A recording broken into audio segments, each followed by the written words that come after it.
안녕하세요. 위너스 학원 국어과 원장 양병철입니다. 수험생 여러분들 시험 본다고 고생 많았습니다. 아마 이번에 9월달 모평에서 학생들이 가장 힘들게 생각했던 지문 중에 하나가 바로 이 고전역학 지문입니다. 그래서 선생님이 이 고전역학 지문을 독해를 하고 그 다음에 문제를 같이 설명해 주도록 하겠습니다. 자, 그 고전역학을 첫 번째 지문을 보세요. 앞부분은 좀 쉬운 편입니다. 첫 번째, 고전역학에 따르면 물체의 크기에 관계없이 초기 운동 상태를 정확하게 알 수 있다면 일정한 시간 후에 물체의 상태는 정확히 측정될 수 있으며 배타적인 두 개의 상태가 공존할 수 없다라고 되어 있어요. 그러니까 우리는 이걸 먼저 알아야죠. 고전역학에서 말하고자 하는 건 딱 두 가지다. 첫 번째는 일단 물체의 초기 상태를 알면 뒤에 어떤 상태가 있을지를 우리는 뭐 할 수 있다? 정확히 예측할 수 있다. 이런 뜻입니다. 그래서 거기 초기 운동 상태를 정확히 알면 일정 시간 후에 물체의 상태는 정확히 측정될 수 있다. 이렇게 돼 있어요. 이해됐죠? 그러니까 여기서 첫 번째는 초기 상태를 알면 나중에 상태를 예측할 수 있는 거고요.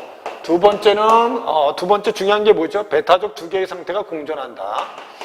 배타적 두 개의 상태가 공존한다. 이런 뜻이에요. 근데 이 고전역학과 다르게 20세기에 뭐가 등장했다? 양자역학이 있는데 양자역학은 다른 견해를 가지고 있다. 미시세계에서는 상호 배타적인 상태가 공존한다. 첫 번째, 상호 배타적 상태의 공존이 가능하다. 미시세계에서는 미시세계.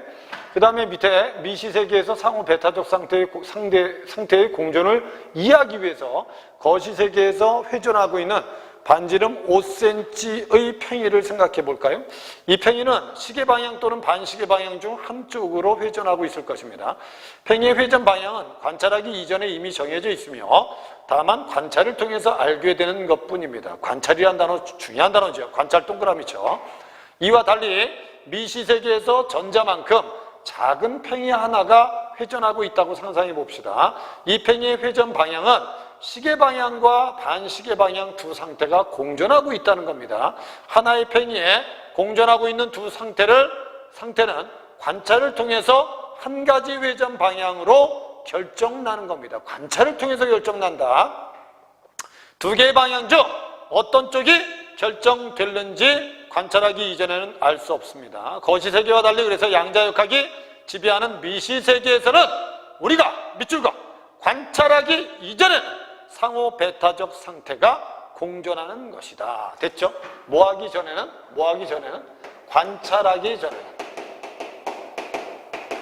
관찰하기 전에는 이게 공존한다. 이런 뜻이에요. 그래서 결국 요 고전역학과 양자역학의 견해가 다르다. 됐죠? 그래서 밑에 배타적 상태의 공존과 관찰 자체가 물체의 상태를 결정한다는 개념을 받아들이기 힘들었기 때문에 아인슈타인은 아니 당신이 달을 보기 전에 달이 존재하지 않는 것인가? 라는 말로 양자역학의 해석에 회의적인 태도를 가지고 있었다. 이건 이제 아인슈타인이 됐죠? 아인슈타인이 양자역학에 대해서 무슨 적이었다? 회의적이었다. 특히 이 말에 대해서 관찰하기 전에는 우리는 상호 배타적 상태가 공존한다. 됐죠? 이걸 아인슈타인이 뭐라고 얘기했어요? 당신이 달을 보기 전에는 달이 존재하지 않는가? 그러면 관찰하기 전에도 결국 달은 존재하는 거 아닙니까? 이런 뜻이에요. 알았죠? 그래서 이 견해에 대해서 무슨 적이었다? 회의적이었다. 일단 제일 중요한 건 양자역학의 핵심은 관찰하기 전에는 미시세계에서 상호 배타적인 상태가 공존한다가 핵심입니다. 됐죠? 여기까지 이해됐죠? 그럼 27번 문제 답이 3번이라는 걸 알 수 있습니다. 그 다음에 밑에 있는 건 이제 3번에 뭐라고 되어 있죠? 27번에 달은 관찰 여부와 상관없이 존재하므로 누군가 달을 관찰하기 이전에도 존재했다라고 아인슈타인은 말하는 겁니다. 그 다음에 그 밑에 문단 최근에는 상호 배타적 상태의 공존을 적용함으로써 초고속 연산을 수행하는 결국 양자 컴퓨터에 대한 연구가 진행되고 있다. 그래서 이걸 통해서 이제 뭐를 또 얘기해요? 양자 컴퓨터에 대해서 얘기한다. 자, 요걸 이해를 해야죠. 양자 컴퓨터, 자, 이는 양자역학이 말하는 상호 배타적 상태의 공존이 현실에서 실제로 구현될 수 있음을 잘 보여주는 예다. 됐죠? 미시세계에 대한 이러한 연구 성과는 거시세계에 대해서 우리가 자연스럽게 지니게 된 상식적인 생각들의 근본적인 의문을 던졌다. 이와 비슷한 의문은 바로 논리학에서도 볼 수 있습니다. 이렇게 돼 있어요. 그죠? 그래서 요걸 가지고 다시 어디까지로? 논리학까지 이야기합니다. 근데 문제에서 여러분들 뒤에 보면 거기 28번 문제는 그래서 요 보기에서 양자 컴퓨터에 대해서 28번 문제 보기가 요 양자 컴퓨터에 대해서 조금 더 구체적으로 설명해 준 거예요. 그래서 그 문제의 내용은 윗글을 바탕으로 보기의 양자 컴퓨터와 일반 컴퓨터에 대해서 이해한 내용으로 적절한 걸 찾으려는데 여기서는 요 보기가 상당히 중요합니다. 이해됐죠? 보기를 보면 양자 컴퓨터는 여러 개의 이진수를 단 한 번에 처리함으로써 단 한 번에 처리한다는 게 중요한 게 단 한 번에 처리함으로써 훨씬 빠른 속도로 연산을 수행하죠. 연산 속도에 영향을 미치는 다른 요소를 배제하면 이진수를 처리하는 횟수가 적을수록 연산 결과를 더 빨리 얻을 수 있기 때문입니다. 됐죠? 무슨 말인지 이해되죠? 자, 연산 속도에 영향을 미치는 다른 요소를 배제하면 이진수를 처리하는 횟수가 적을수록 연산 결과를 빨리 얻을 수 있기 때문이다. 그래서 n자리의 이진수를 나타내기 위해서는 n비트가 필요하고 n자리의 이진수는 모두 2n개가 존재합니다. 일반 컴퓨터는 한 개의 비트에 0 또는 0과 1 중 하나만을 담을 수 있죠. 두 자리 이진수인 00과 01과 10과 11은 이 비트를 이용해서 연산할 때 4번에 걸쳐서 처리한다. 끊어버리세요. 여기선 일반 컴퓨터가 이렇단다. 요거는 여러분 우리가 수능 완성, EBS 수능 완성 교재 이것과 관련된 걸 공부한 적이 한 번 있을 겁니다. 여기서 분명히 자, 이진수가 자, 2n. 자, 2n이면 거기 뭐라고 돼 있죠? n자리의 이진수를 얻기 위해서는 n개의 비트가 필요하다. 이해됐죠? 그럼 결국 우리가 2의 제곱이면 2개의 비트 됐죠? 그러면 뭐를 표현할 수 있죠? 다시 n자리의 이진수를 나타내기 위해서는 n비트가 필요하다. 됐죠? 그러면 두 자리의 이진수를 나타내기 위해서는 2비트가 필요한 건 여러분들 봐봐. 두 자리의 이진수를 나타내기 위해서는 2비트가 필요하니까 뭐가 있어야 되죠? 4개가 나타나죠. 그죠? 2비트를 이용해서 연산할 때 4번에 걸쳐서 처리해야 됩니다. 이해됐죠? 그럼 3개의 비트면 몇 번이죠? 3개의 비트면 8번이죠. 그죠? 이렇게 되는 겁니다. 4개의 비트면 어떻게 되죠? 16번이죠. 그죠? 그러니까 이건 보기를 잘 읽어야 돼요. 보기를. 됐죠? 근데 밑에 공전의 원리를 이용하는 양자 컴퓨터는 0과 1 하나의 비트에 0과 1이 동시에 담아 정보를 처리할 수 있고 두 자리 이진수를 2비트를 이용해서 연산할 때 단 한 번의 처리가 가능하다는 거예요. 한 번의 처리가 가능하다. 그럼 훨씬 더 일반 컴퓨터하고 양자 컴퓨터 중에서 누가 더 빠르겠습니까? 양자 컴퓨터가 빠르죠. 그죠? 그 밑에 양자 컴퓨터는 처리할 이진수의 자릿수가 커질수록 연산 속도에 압도적인 위력을 발휘한다는 건 이진수의 자릿수가 크면 클수록 훨씬 더 일반 컴퓨터보다 속도가 훨씬 더 빠르다는 겁니다. 이 보기를 잘 지어야 됩니다. 보기를. 그래서 1번에 보면 양자 컴퓨터는 상태의 공조를 이용한다. 여기까지 맞는데요. 연산에 필요한 비트의 수를 늘릴 수 있습니다. 라고 되어 있어요. 연산에 필요한 비트 수를 늘리는 건 아닙니다. 비트 수는 똑같아요. 일반 컴퓨터하고. 됐죠? 근데 연산 속도가 빠른 겁니다. 밑에 3비트를 사용해서 세 자리의 이진수를 모두 처리하려고 하면 어떻게 되죠? 양자 역학은 당연히 여러분들 한 번에 처리하겠죠. 그죠?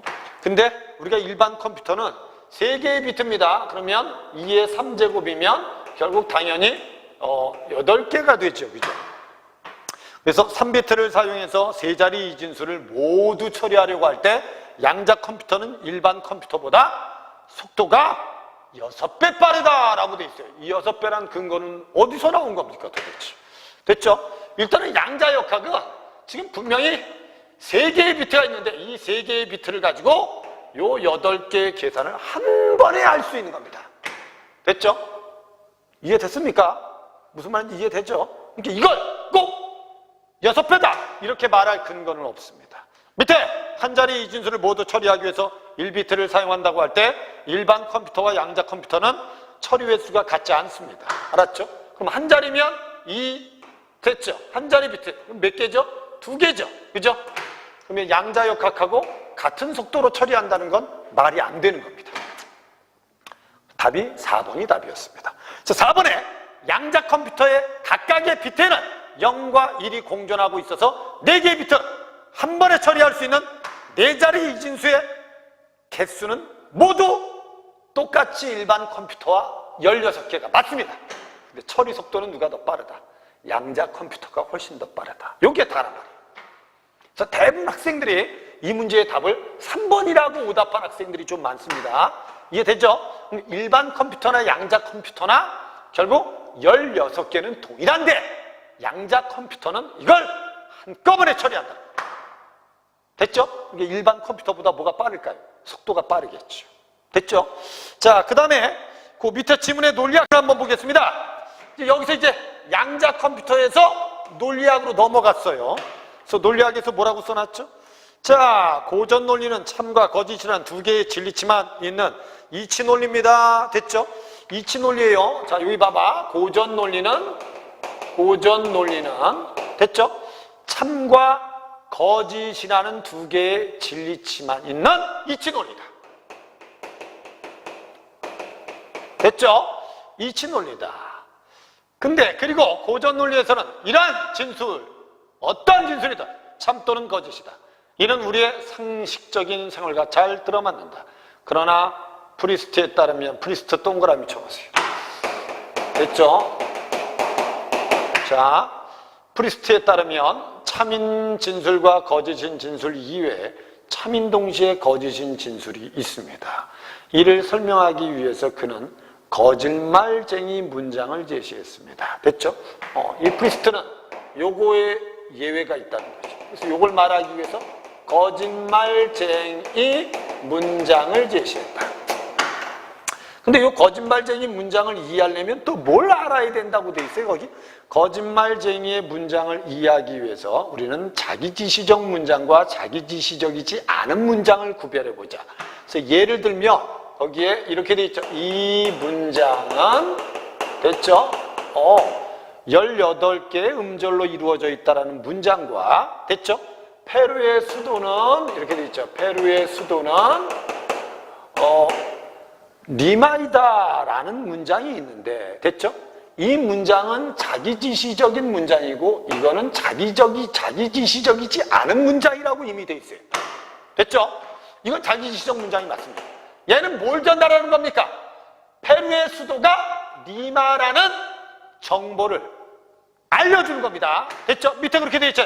페루의 수도는 리마라는 참인 문장은 페루의 수도가 어디인지 말할 뿐 자기 자신을 가리키는 문장은 아니다. 그래서 밑에 이 문장은 거짓이다는 분명히 무슨 문장입니까? 봐봐. 거짓말쟁이 이 문장은 거짓이다. 요거는 바로 자기지시적 문장입니다. 됐죠? 이 문장은 이라는 표현이 문장 자체를 가리키며 그것이 거짓이라고 말하는 자기지시적 문장입니다. 이건. 그렇다면 프리스트는 왜 거짓말쟁이 문장에 참인 동시에 거짓을 부여해야 한다고 생각했을까? 이에 답하기 위해서 우선 거짓말쟁이 문장이 참이라고 가정합시다. 요게 참이라고 가정합시다. 요게 참이라고 가정하면 됐죠? 거짓말쟁이 문장은 거짓이 됩니다. 이 거짓말쟁이 문장은 얘가 참이면 됐죠? 이 문장은 거짓이다라고 했으니까 얘는 뭐가 된다? 거짓이 됩니다. 이 문장이 참이라면 얘는 거짓이 됩니다. 됐죠? 왜냐하면 거짓말쟁이 문장은 자기 자신을 가리키며 그것이 거짓이라고 말하는 문장이기 때문이다. 반면에 거짓말쟁이 문장이 거짓이라면 얘가 만약에 거짓이라면 됐죠? 이 문장은 거짓이다는 참이 됩니다. 됐죠? 그러니까 이 문장은 결국 거짓과 참이 동시에 존재하는 겁니다. 무슨 말인지 이해됐습니까? 거짓과 참이 동시에 존재한다. 왜냐하면 그것이 바로 그 문장이 말하는 바이기 때문이다. 프리스트는에 따르면 결국 어떤 경우에도 거짓말장인 문장은 참인 동시에 거짓인 문장이 되는 거예요. 어떤 경우, 참이든 거짓이든 참인 동시에 거짓인 문장이 되는 것이다.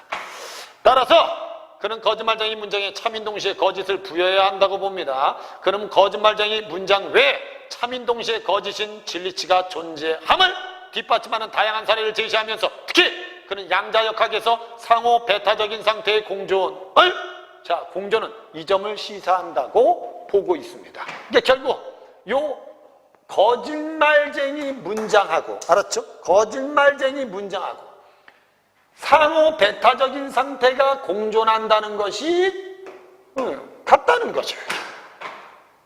그러니까 이 문장은 거짓말이다는 참과 거짓이 공존합니다. 됐죠? 미시 세계에서는 관찰하기 전 상호 배타적 상태가 공존합니다. 오케이?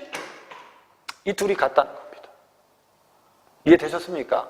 이해되셨습니까? 그 밑에 있는 거, 그래서 고전 논리에서는 참인 동시에 거짓인 진리치를 지닌 문장을 다룰 수 없기 때문에 프리스트는 그것도 다룰 수 있는 밑줄 거 비고전 논리, 밑줄 그어보세요.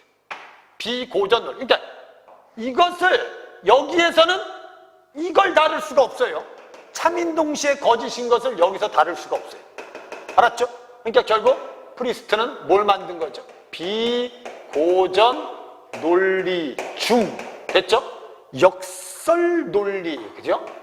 요걸 제시한 겁니다. 됐죠? 밑에 다룰 수 있는 비고전 논리 중 하나인 역설의 논리를 제시했습니다. 그런데 역설의 논리에서는 직관적으로 호소력 있는 몇몇 추론 규칙이 성립하지 않습니다. 전건 긍정 규칙을 예를 들어서 생각해 볼까요? 고전 논리에서는 전건 긍정의 규칙이 성립합니다. 여기선 성립해요. 여기선. 알았죠? 어떻게 성립하는데? 그랬더니 뒤에 뭐라고 써놨어요? 아주 간단한 겁니다. P면 Q라는 조건문과 그것의 전건인 P가 참이면 그것의 후건인 Q는 반드시 참이 되는 전건 긍정의 규칙이 고전 논리에서는 성립합니다. 이해되셨습니까? 선생님 말. 고전 논리에서는 성립합니다. 근데 밑에 있는 거, 이 방식을 역설의 논리에서 전건 긍정 규칙이 성립하려면 조건문과, 잘 보세요. 조건문과 그것의 전건인 P가 모두 참 또는 참인 동시에 거짓이라면 그것의 후건인 Q도 반드시 참 또는 참인 동시에 거짓이야 하거든요. 전건 긍정이 성립하려면. 근데 그 밑에 그러나 역설의 논리에서 조건문의 전건은 참인 동시에 거짓이고 후건은 거짓인 경우 조건문과 전건은 모두 참인 동시에 거짓이지만 후건은 참인 동시에 거짓이 안 된다는 겁니다. 무슨 말인지 이해됐죠? 이걸 복잡하게 생각하지 마세요. 이거 그냥 문장을 정확하게 독해서 이해해도 됩니다. 사실 이 말을 간단하게 줄이면 고전 논리에서는 전건 긍정이 성립하지만 비고전 논리 중 역설의 논리에서는 전건 긍정이 성립하지 않는다는 것입니다. 이해되셨습니까? 이렇게만 이해해도 된다는 겁니다. 자, 마지막 줄에 보면 뭐라고 되어 있죠? 자, 역설의 논리는 고전 논리에 대한 근본적인 의문들에 답하기 위한 하나의 시도로서 가치는 있다. 알았죠? 라고 의의를 제시하고 끝낸 겁니다. 자, 지문들이 약간 이제 여러 가지로 좀 복잡하게 되어 있죠. 자, 학생들이 읽으면서 방향을 좀 잃을 수 있습니다. 자, 고전 역학과 다르게 양자 역학에서는 관찰하기 전에 반드시 상호 배타적 상태가 공존한다. 이걸 통해서 우리는 양자 컴퓨터가 만들어졌어요. 알았죠? 그 양자 컴퓨터에서 나아가서 논리학으로 나아갔는데 논리학의 고전 논리, 이치 논리라는 건 참과 거짓이 분명한 거죠. 근데 프리스트는 참과 거짓이 분명하지 않은 문장이 있더라는 겁니다. 그게 바로 거짓말장이 문장입니다. 이 거짓말장이 문장은 이 문장이 거짓이다가 참이면 얘는 거짓이 되고요. 이 문장이 거짓이다가 거짓이 되면 얘는 참이 됩니다. 그럼 이 문장에는 참과 거짓이 공존하는 문장이지요. 이해됐죠? 이건 우리가 말한 양자역학과 어느 정도 일치한다는 것이고 됐죠? 양자역학과 일치한다. 됐지? 그래서 결국 프리스트는 고전 논리로서 이걸 설명할 수 없으니까 비고전 논리 중 역설의 논리를 가지고 이걸 설명했어요. 됐죠? 근데 중요한 건 이 역설의 논리에는 뭐가 되지 않는다. 전권 긍정의 규칙이 성립하지 않는다는 뜻입니다. 전체 내용이 이해됩니까? 전체 내용이 이해됩니까? 이 지문이 아마 9월달 모평에서 학생들을 가장 힘들게 하지 않았을까. 그래서 학생들이 아마 여기 풀면서 시간을 좀 많이 쓴 학생들은 결국 나중에 뒤에 가서 문제를 문학 쪽의 문제라든지 이걸 못 풀고 결국 찍은 학생들이 좀 있지 않을까 싶습니다. 대체로 학생들 중에는 그래서 28번 문제, 29번 문제, 30번 문제 대체로 좀 많이들 오답을 하고 있습니다. 거기 일단 29번 문제는 붕어빵에는 붕어가 없다는 자기지시적 문장이 아닙니다. 이거는 여러분 그냥 붕어빵에 붕어가 없다는 정보를 제공한 거기 때문에 이건 자기지시적이지 않은 문장이라고 봐야 되고요. 이 문장은 이거 봐봐. 이 문장은